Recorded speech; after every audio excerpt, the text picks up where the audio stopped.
Hello दोस्तों, मैं Lalit Verma LV classes की इस नई वीडियो में आप सभी का स्वागत करता हूं। तो अवकलज के अनुप्रयोग के इस लेक्चर में आज एक्सरसाइज 6.2 को सॉल्व कराया जाएगा। लेकिन इस एक्सरसाइज को सॉल्व करने से पहले आपको कुछ पॉइंट ध्यान रखने हैं, जैसे कि वर्धमान और ह्रासमान फलन क्या होता है, यानी कि वर्धमान फलन किसे कहते हैं, इसके अलावा ह्रासमान फलन क्या होते हैं, पहले आपको इसके बारे में समझना है। तो इसके लिए आप ध्यान दीजिए, जैसे कि मान लीजिए कोई फंक्शन आपको दिया गया है, यानी कि आपको एक फंक्शन दिया गया है y बराबर f(x) और आपसे बता दिया जाए यहाँ पर कि x belong to d, x यहाँ पर जो है ये बिलोंग करता है इस डोमेन से। ये आपको यहाँ पर एक डोमेन दिया गया है, ये आप लोग मान लेते हैं एक डोमेन है, ये आपका एक फंक्शन दिया गया है और यहाँ पर ये एक वास्तविक फंक्शन है। तो वास्तविक फंक्शन के लिए हम लोग ग्राफ बना सकते हैं। तो जैसे कि मान लीजिए यहाँ पर कोई ग्राफ प्रदर्शित किया जाए, ध्यान दीजिए इस प्रकार से, मान लीजिए ये x और ये y, यहाँ पर हम लोग कोई ग्राफ बना दें, ध्यान दीजिए इस प्रकार से, ये हुआ। इसके अलावा दूसरा ग्राफ ध्यान दीजिए, यहाँ पर एक और ग्राफ बना दिया जाए जिसमें ध्यान दीजिए इस प्रकार से, फिर इसके बाद ऐसे एक ग्राफ ये हुआ। इसके अलावा आप ध्यान दीजिए, इसके अलावा एक ग्राफ इस प्रकार से बना दिया जाए जिसमें ध्यान दीजिए ऐसे दिया गया है सेम। यहाँ पर ध्यान दीजिए ये इस प्रकार से था, यहाँ पर ये इस प्रकार जा रहा है और इसमें ध्यान दीजिए ये इस प्रकार था। इसी प्रकार एक ग्राफ और ध्यान दीजिए आप, जैसे कि मान लीजिए कोई ग्राफ है जो पहले इस प्रकार से नीचे की ओर आ रहा है, फिर इसके बाद रुक जाता है, फिर नीचे की ओर आता है, फिर रुक जाता है, फिर इस प्रकार से आ रहा है, तो ये इस प्रकार से। तो यहाँ पर ध्यान दीजिए 4 प्रकार के ग्राफ दिखाए गए हैं। तो इसमें ध्यान दीजिए, इस ग्राफ में ध्यान दीजिए ये वाला जो मान है सीधे बढ़ता जा रहा है ऊपर, ध्यान दीजिए एक तरफ से लगातार जो है सीधे बढ़ता जा रहा है। ये ग्राफ देखेंगे तो आप बता सकते हैं यहाँ पर जो मान है बढ़ रहा है। तो बढ़ रहा है तो इसे हम लोग बोलते हैं निरंतर वर्धमान, याद रखिएगा, इसे बोला जाएगा निरंतर वर्धमान फलन।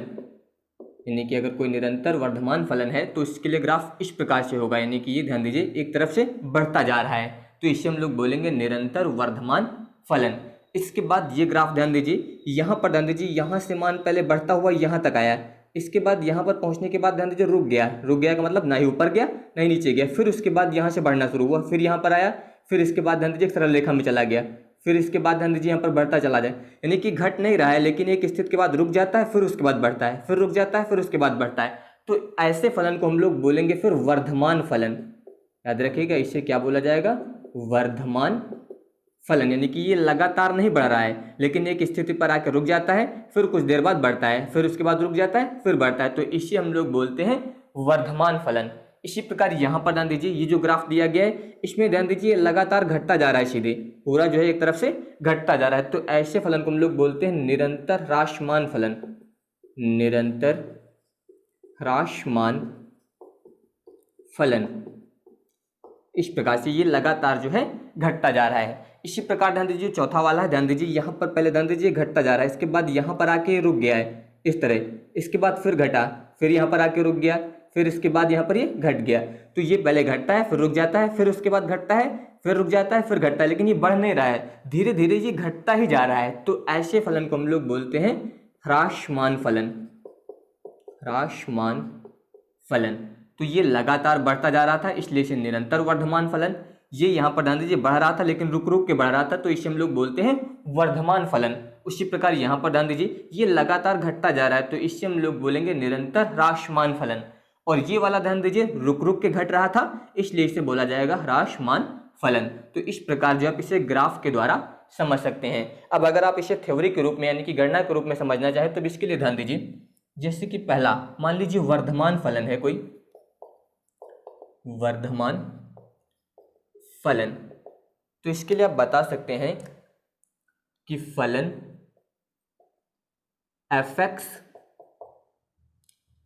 f(x) जो है बंद अंतराल a, b में जो है वर्धमान फलन तब कहलाता है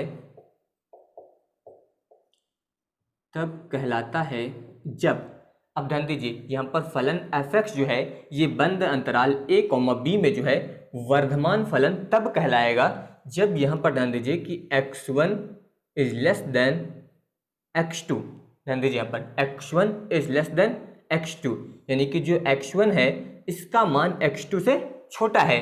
तो इस स्थिति में अगर यहाँ पर हम लोग fx ज्ञात करें यानी कि fx1 और इसके बाद fx2, तो यहाँ पर भी यही नियम लागू हो इस प्रकार से, और लेकिन यहाँ पर कुछ स्थितियों में इसका मान बराबर भी हो जाए।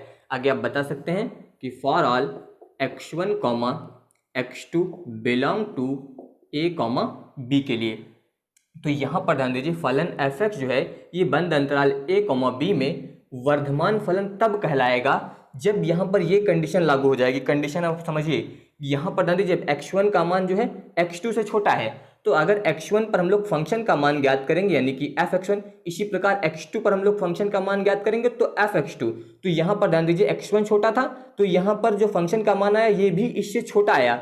जैसे कि यहाँ पर x1 x2 से छोटा था, उसी तरह फंक्शन का मान भी इससे जो है छोटा आया, लेकिन कुछ स्थितियों में इसके बराबर भी आ सकता है। तो अगर ऐसी कंडीशन है तो इस स्थिति में जो फलन होगा वो क्या कहलाएगा? वर्धमान फलन कहलाएगा। इसी प्रकार ध्यान दीजिए सेकंड नंबर, निरंतर वर्धमान फलन। निरंतर वर्धमान फलन, तो निरंतर वर्धमान फलन के लिए भी आप ध्यान दीजिए इसी प्रकार बता सकते हैं कि फलन fx जो है वो बंद अंतराल में निरंतर वर्धमान फलन तब कहलाएगा यदि x1 is less than x2, और इस पर जब हम लोग फंक्शन का मान ज्ञात करें तो fx1 is less than fx2। तो अब ध्यान दीजिए अगर ऐसी स्थिति है तो यहाँ पर आप बता सकते हैं कि for all x1, x2 belong to a, b। इसके लिए यहाँ पर ये जो फंक्शन होगा ये फिर निरंतर वर्धमान होगा। अब ध्यान दीजिए यहाँ पर x1 पर फंक्शन की वैल्यू fx1, x2 पर फंक्शन की वैल्यू fx2। यहाँ पर x1 का मान x2 से छोटा है, तो यहाँ पर जो फंक्शन का मान ज्ञात किया गया वो भी जो है इसका मान इस x2 वाले फंक्शन से छोटा है। तो अगर ये फलन छोटा ही रहेगा तो इसका मतलब ये फलन जो होगा वो निरंतर वर्धमान फलन कहलाएगा। यहाँ पर ध्यान दीजिए कुछ स्थितियों में इसका मान जो है बराबर भी आ जाता है। अगर कुछ स्थितियों में इसका मान बराबर भी आ जाता है तो इसे हम लोग बोलते हैं वर्धमान फलन, लेकिन अगर छोटा ही रहेगा तो इसे हम लोग बोलेंगे निरंतर वर्धमान फलन। यहाँ पर ध्यान दीजिए जो लिखा गया इसे आप दूसरे प्रकार से भी लिख सकते थे, यानी कि इसे आप ऐसा भी लिख सकते हैं। ध्यान दीजिए x1 is greater then x2, यानी कि x1 का मान अगर x2 से बड़ा है तो सेम कंडीशन, यानी कि fx1 is greater than or equal to fx2, यानी कि इस प्रकार से भी आप इसे लिख सकते हैं। यानी कि अगर x1 का मान बड़ा है तो इस पर जो फंक्शन का मान आएगा वो भी बड़ा होना चाहिए। सेम इसी प्रकार से यहाँ पर भी हो सकता था कि अगर x1 का मान जो है वो x2 से बड़ा है तो इस पर जो हम लोग फंक्शन की वैल्यू ज्ञात करेंगे उसका मान भी जो है उसी प्रकार से अधिक आ जाएगा, यानी कि fx2। तो अगर इस प्रकार का फंक्शन होगा तो इसे हम लोग बोलेंगे फिर निरंतर वर्धमान फलन। सेम कंडीशन ह्रासमान के लिए है। तीसरा ध्यान दीजिए ह्रासमान फलन। अब ह्रासमान फलन के लिए ध्यान दीजिए, जैसे कि मान लीजिए कोई फंक्शन है, यहाँ पर आप लिख सकते हैं कि फलन fx जो है बंद अंतराल a, b में ह्रासमान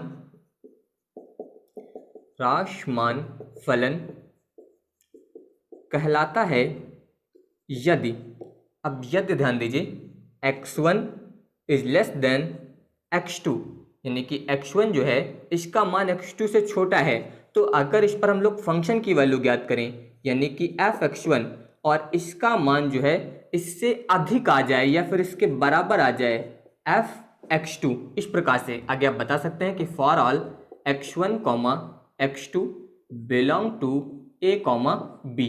अब यहाँ पर ध्यान दीजिए x1 जो है वो x2 से छोटा था, लेकिन जब x1 पर हम लोगों ने फंक्शन की वैल्यू ज्ञात की तो उसका मान जो है वो x2 वाले फंक्शन की वैल्यू से अधिक आ गई या उसके बराबर है, तो ऐसा फंक्शन जो है क्या कहलाएगा? ह्रासमान फलन कहलाएगा। इसके अलावा चौथी कंडीशन ध्यान दीजिए निरंतर ह्रासमान। निरंतर ह्रासमान के लिए सेम कंडीशन। अब की बार ध्यान दीजिए यहाँ पर जो x1 है अगर ये छोटा है x2 से, तो यहाँ पर जो फंक्शन की वैल्यू होगी यानी कि fx1 is greater then fx2। आप बता सकते हैं कि for all x1, x2 belong to जो है a, b, इस प्रकार से। अब की बार यहाँ पर ध्यान दीजिए बराबर का चिन्ह नहीं लगा इसमें, यहाँ पर बराबर का चिन्ह भी लगा था, तो अगर x1 का मान x2 से छोटा है और इस पर हम लोगों ने फंक्शन की वैल्यू ज्ञात की, तो उस समय अगर x1 पर फंक्शन की वैल्यू अधिक आ गई x2 से, तो इसका मतलब वो फलन जो है निरंतर ह्रासमान में होगा। इस प्रकार से आप यहाँ पर इसे बता सकते हैं। तो यहाँ पर जो हम लोग अभ्यास पढ़ रहे हैं अवकलज के अनुप्रयोग, इसमें आपको अवकलज यानी कि अवकलन का प्रयोग करके जो है वर्धमान फलन और ह्रासमान फलन ज्ञात करना है। तो इसके लिए पहले हम लोग इसे मिटा देते हैं, उसके बाद ध्यान दीजिए कि अवकलन का प्रयोग करके कैसे आप वर्धमान और ह्रासमान फलन ज्ञात करेंगे। तो अब ध्यान दीजिए अवकलन के द्वारा जो हम लोग कैसे ह्रासमान और वर्धमान फलन ज्ञात करेंगे। तो इसके लिए मान लीजिए आप कि एक फलन f(x) बंद अंतराल a, b में सतत तथा खुले अंतराल a, b में अवकलनीय है।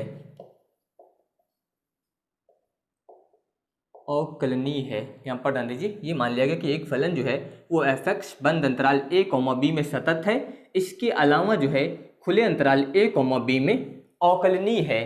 तो इसके लिए ध्यान दीजिए पहले यहाँ पर कि यदि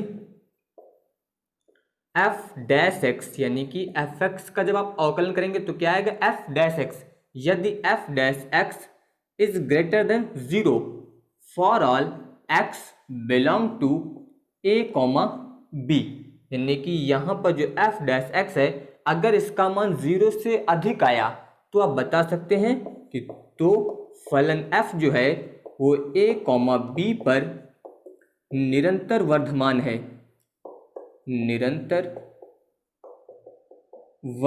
है, इस प्रकार बता सकते हैं, यानी कि निरंतर वर्धमान फलन है।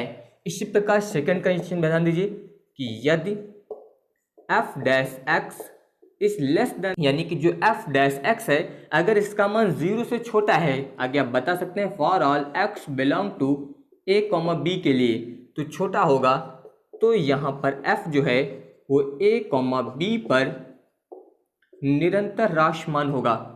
यहाँ पर आप बता सकते हैं कि निरंतर ह्रासमान है, इस प्रकार से। इसके अलावा तीसरी कंडीशन कि यदि f(x) इज इक्वल टू 0, यानी कि यहाँ पर जो है f(x) का मान ना तो 0 से बड़ा आ रहा है ना ही छोटा आ रहा है, यानी कि 0 आ जाता है। आगे आप बता सकते हैं for all x belong to a, b के लिए, तो आप बता सकते हैं कि तो फलन f जो है a, b पर ना तो वर्धमान है और ना तो ह्रासमान है। तो अगर यहाँ पर f(x) यानी कि जो फंक्शन दिया गया है इसका आपको एक बार अवकलन करना है, एक बार अवकलन करेंगे तो ये आता है f(x).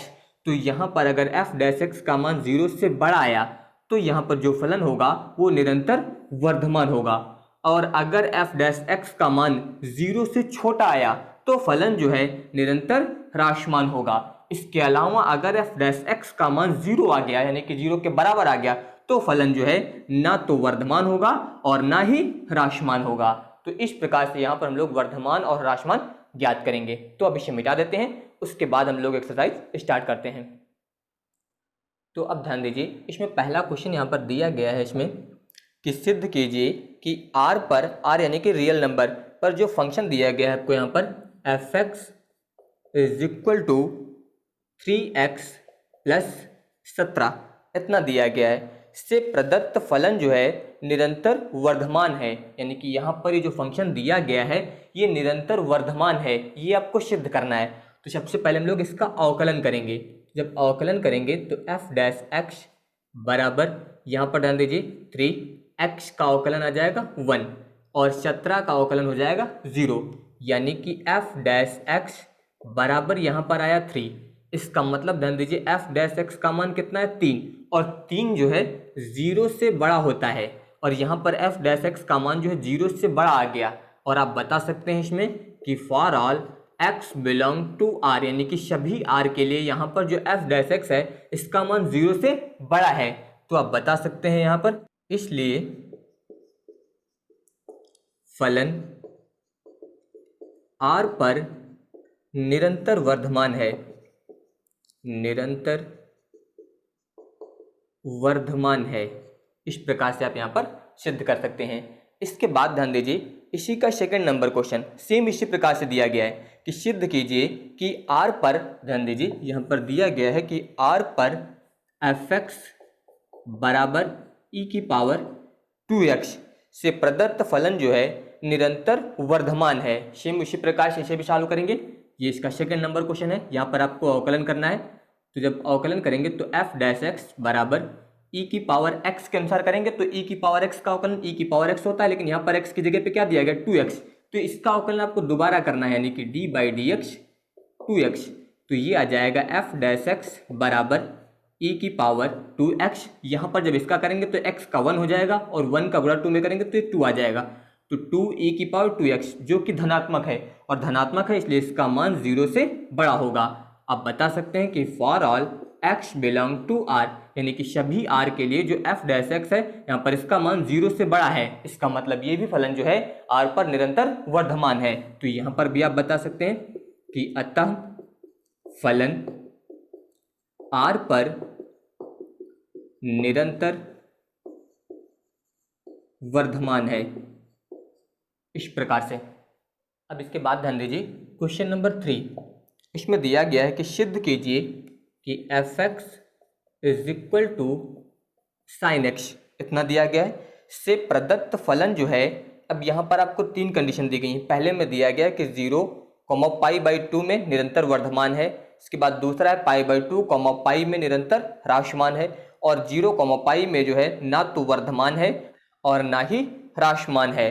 तो अब ध्यान दीजिए, सबसे पहले तो यहाँ पर इसका हम लोग अवकलन करेंगे, तो f डैश एक्स बराबर साइन एक्स का अवकलन हो जाएगा cos x, इतना आ जाएगा। अब इसके बाद पहली कंडीशन में ध्यान दीजिए, यहाँ पर जो है f डैश एक्स बराबर कितना दिया गया है आपको cos x, ये आप लोगों ने ज्ञात किया। तो यहाँ पर इसका मान जो है 0 से बड़ा होगा तब जब यहाँ पर 0, पाई बाई 2, यानी कि x belong to 0, pi by 2, x का मान अगर 0 से पाई बाई 2 के बीच का होगा तो इसका मान जो है 0 से बड़ा होगा, क्योंकि 0 से लेकर 90 तक के जितने भी मान होते हैं काश में वो सभी धनात्मक होते हैं। तो सभी धनात्मक होते हैं, इसलिए यहाँ पर इसका मान जो होगा 0 से बड़ा आ जाएगा। तो यहाँ पर आप बता सकते हैं कि अतः 0, पाई बाई 2 में फलन निरंतर वर्धमान है, निरंतर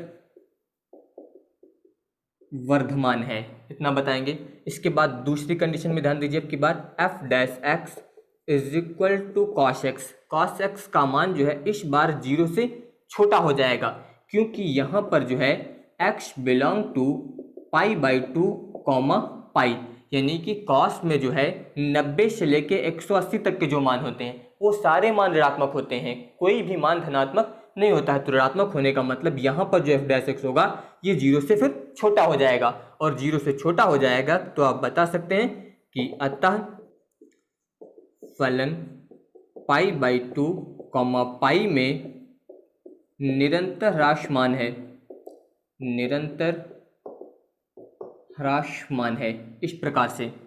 अब इसके बाद तीसरी कंडीशन, यानी कि जो f डैश एक्स है यहाँ पर बराबर में कितना आया था cos x, एक में इसका मान आया 0 से बड़ा, ये तब आया जब x belong to 0, pi by 2, यानी कि अगर x का मान 0 से पाई बाई 2 के बीच में होगा तो यहाँ पर इसका मान जो आएगा f डैश एक्स का ये 0 से बड़ा आएगा।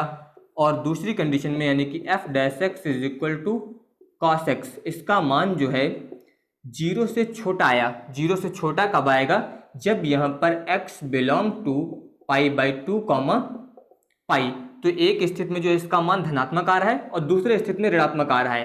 तो आप यहाँ पर बता सकते हैं कि अतः फलन जो है 0 से पाई में ना तो वर्धमान है, ना तो वर्धमान है और न ह्रासमान है। तो इस प्रकार से जो आप इससे यहाँ पर सॉल्व करेंगे।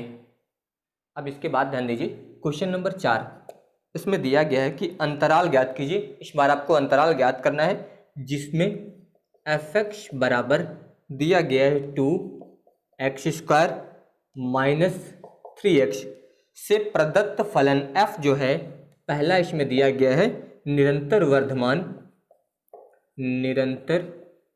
वर्धमान और दूसरा यहाँ पर दिया गया है निरंतर ह्रासमान, और यहाँ पर अब की बार आपको जो है अंतराल ज्ञात करना है। तो सबसे पहले यहाँ पर ध्यान दीजिए fx आपको दिया गया है, इसका आप अवकलन कर दीजिए। तो f डैश x यहाँ पर ध्यान दीजिए 2x² का जब अवकलन करेंगे तो इसका अवकलन आ जाएगा 2x माइनस x का अवकलन 1 हो जाएगा, ये आ जाएगा 3, यानी कि f डैश x बराबर यहाँ पर ध्यान दीजिए 2 दूनी 4x माइनस 3 इतना हुआ। यदि f dash x is equal to 0, ये मान लिया गया कि यदि f डैश x कितना है 0 के बराबर है, तो यहाँ पर अगर ये मान रखेंगे हम लोग तो 4x minus 3 is equal to 0, 4x is equal to 3, इधर माइनस में उधर जाएगा तो प्लस हो जाएगा। यहाँ से x ज्ञात करेंगे तो 3 और ये बट्टे में आ जाएगा 4, तो ये यहाँ पर x की वैल्यू आई 3/4।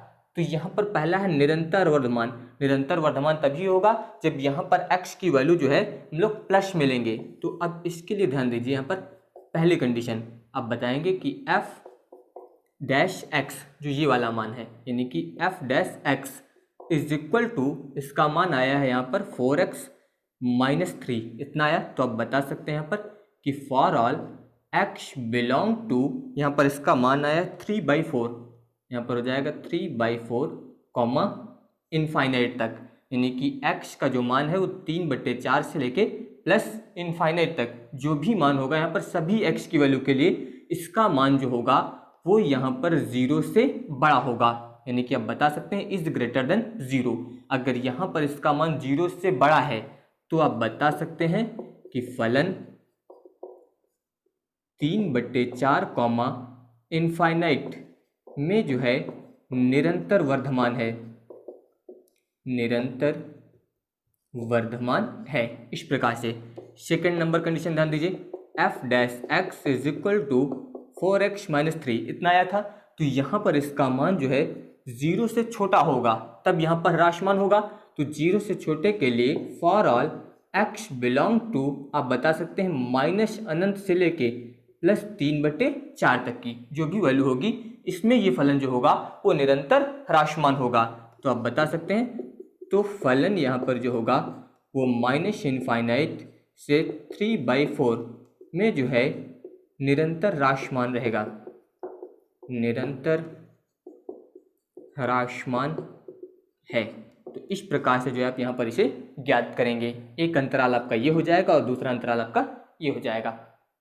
अब इसके बाद ध्यान दीजिए क्वेश्चन नंबर 5, ये क्वेश्चन आप ध्यान से देख लीजिए क्योंकि इसके बाद का जो क्वेश्चन नंबर 6 दिया गया है उसमें इसी प्रकार के कई क्वेश्चन दिए गए हैं, तो उससे आप लोग स्वयं सॉल्व करेंगे, इसलिए आप लोग इस क्वेश्चन को ध्यानपूर्वक पूरा देख लीजिएगा। तो इसमें ध्यान दीजिए, इसमें लिखा है कि अंतराल ज्ञात कीजिए जिसमें fx इज इक्वल टू, यहाँ पर आपको दिया गया है 2x³, इसके बाद दिया गया माइनस 3x², फिर माइनस यहाँ पर दिया गया 36x और प्लस 7 से प्रदत्त फलन f जो है इसमें पहली स्थिति में बताया गया है कि निरंतर वर्धमान है, निरंतर वर्धमान है, और दूसरी स्थिति में बताया गया है कि निरंतर ह्रासमान है। यानी कि दोनों स्थितियों में यहाँ पर आपको अंतराल बताना है, ये ज्ञात करना है। तो सबसे पहले आपको इसका अवकलन करना रहेगा। अवकलन करिए तो ये हो जाएगा f डैश x बराबर, यहाँ पर ध्यान दीजिए x³ का अवकलन करेंगे तो 3 आगे आएगा, इसमें गुणा हो जाएगा 3 दूनी 6, और यहाँ पर आएगा x की पावर 3 माइनस 1 करेंगे तो 2 हो जाएगा। इसी प्रकार यहाँ पर 2 आगे आएगा, इसमें गुणा होगा तो 2 3 6, x की पावर 2 माइनस 1 करेंगे तो x बचेगा। इसके बाद माइनस 36 यहाँ पर लिखेंगे, x का अवकलन 1 हो जाएगा और 7 का अवकलन 0 होगा, यानी कि f डैश x बराबर, इसमें हम लोग 6 कॉमन लेते हैं, अगर 6 कॉमन लेंगे तो यहाँ पर होगा x² माइनस x, इसके बाद माइनस 6 इतना हुआ। इसके बाद f डैश x बराबर यहाँ पर 6, इसके गुणनखंड करना है। तो ध्यान दीजिए, इसके गुणनखंड करेंगे हम लोग, तो यहाँ पर आप इसे लिखेंगे x², इसके बाद माइनस यहाँ पर दिया गया -x। 6 के ऐसे गुणनखंड करिए कि जोड़ने घटाने पर 1 आ जाए, यानी कि 3 दूनी 6। 3 से अगर 2 घटाएंगे तो कितना आ जाएगा, 1 आ जाएगा। तो यहाँ पर आप लिख सकते हैं 3 - 2, यहाँ पर x - 6, यानी कि ये आएगा f' बराबर 6। यहाँ पर ध्यान दीजिए, x² माइनस गुणा करेंगे 3x माइनस मिलके प्लस 2x - 6, यहाँ पर हो जाएगा f' बराबर 6। इन दोनों में ध्यान दीजिए x कॉमन, तो यहाँ पर आएगा x - 3, इसमें यहाँ पर +2 कॉमन, x - 2 × 6, ये भी इतना आ जाएगा, यानी कि f' बराबर 6। यहाँ पर ध्यान दीजिए, एक ब्रैकेट में आएगा x + 2 और दूसरे में आ जाएगा x - 3, इस प्रकार से इतना आया। अब यहाँ पर यदि f' = 0, तो यहाँ पर मान रखिए ये वाला, ये हो जाएगा 6x + 2 x - 6 बराबर 0।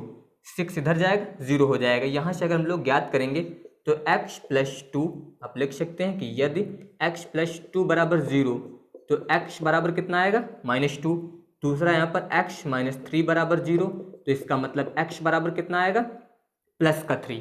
तो यहाँ पर ध्यान दीजिए, जो हम लोगों ने मान ज्ञात किया है, एक में आया है x बराबर -2 और दूसरा आया है x बराबर +3। तो ये यहाँ पर जो है एक वास्तविक रेखा को जो है 3 भागों में बांटेगा। याद रखिएगा, जो बिंदु आए हैं ये दोनों बिंदु जो है एक वास्तविक रेखा को 3 भागों में बांटेंगे। कौन कौन से, ध्यान दीजिए, पहला होगा -∞ से लेके -2 तक, दूसरा होगा -2 से +3 तक, और तीसरा होगा +3 से, और तीसरा यहाँ पर होगा +3 से लेके इनफाइनाइट तक। यानी कि ये दोनों बिंदु जो है वास्तविक रेखा को 3 भागों में इस प्रकार से विभाजित करेंगे, -∞ से -2 तक, फिर इसके बाद -2 से +3 तक, और फिर +3 से इनफाइनाइट तक। इसके लिए अब ध्यान दीजिए, यहाँ पर जैसे कि मान लीजिए इस प्रकार से, यहाँ पर हम लोग एक टेबल बना लेते हैं। इसमें यहाँ पर आप लिखिए अंतराल, यहाँ पर हो जाएंगे चिन्ह, यहाँ पर जो चिन्ह लिखा जाएगा वो f' का होगा। इसके अलावा यहाँ पर जो है f' की प्रकृति, f' की, तो अंतराल ध्यान दीजिए, एक है -∞ -2, दूसरा है -2, 3, और तीसरा है 3, तो इसमें ध्यान दीजिए, यहाँ पर दोनों माइनस हैं, पहला भी और दूसरा भी। तो दोनों माइनस होने का मतलब अगर माइनस होंगे तो माइनस का गुणा क्या हो जाएगा, प्लस हो जाएगा, और प्लस होने का मतलब इसका मान फिर 0 से बड़ा होगा। और अगर f' 0 से बड़ा होगा तो इसका मतलब आप बता सकते हैं कि निरंतर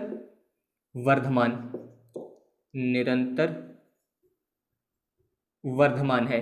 इसके अलावा ध्यान दीजिए, इसमें एक माइनस है, दूसरा आपका प्लस है, तो माइनस प्लस मिलके माइनस आता है, और माइनस आएगा तो इसका मतलब f' का मान फिर 0 से छोटा हो जाएगा। अगर 0 से छोटा होगा तो आप बता सकते हैं फिर कि निरंतर ह्रासमान है,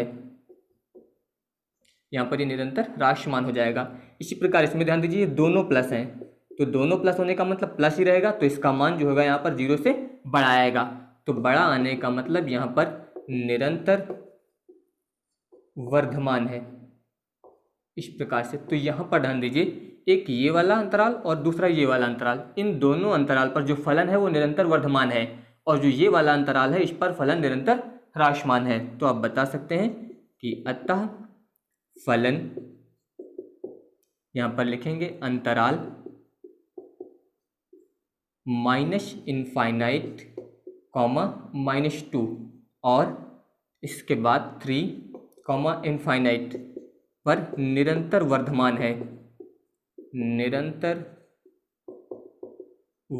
है, और इसके अलावा आप इसमें बता सकते हैं कि अतः फलन, यहाँ पर अंतराल आपको दिया गया -2, 3 पर निरंतर ह्रासमान है। तो इस प्रकार से आप यहाँ पर इसे ज्ञात करेंगे। इसके बाद ध्यान दीजिए, जो क्वेश्चन नंबर 6 दिया गया, इसमें लिखा है कि अंतराल ज्ञात कीजिए जिसमें कि निम्नलिखित फलन f जो है निरंतर वर्धमान या फिर हरा आसमान है। तो जैसे अभी आपको क्वेश्चन नंबर 5 बताया गया था, सेम उसी प्रकार से ये क्वेश्चन सारे सॉल्व करने हैं। इन्हें अब आप लोग स्वयं सॉल्व करेंगे। तो बाकी के क्वेश्चन मैं आप लोगों को नेक्स्ट वीडियो में बताऊंगा। अगर आप सभी को ये वीडियो पसंद आया हो तो इस वीडियो को लाइक, शेयर और चैनल को सब्सक्राइब जरूर करिएगा। धन्यवाद।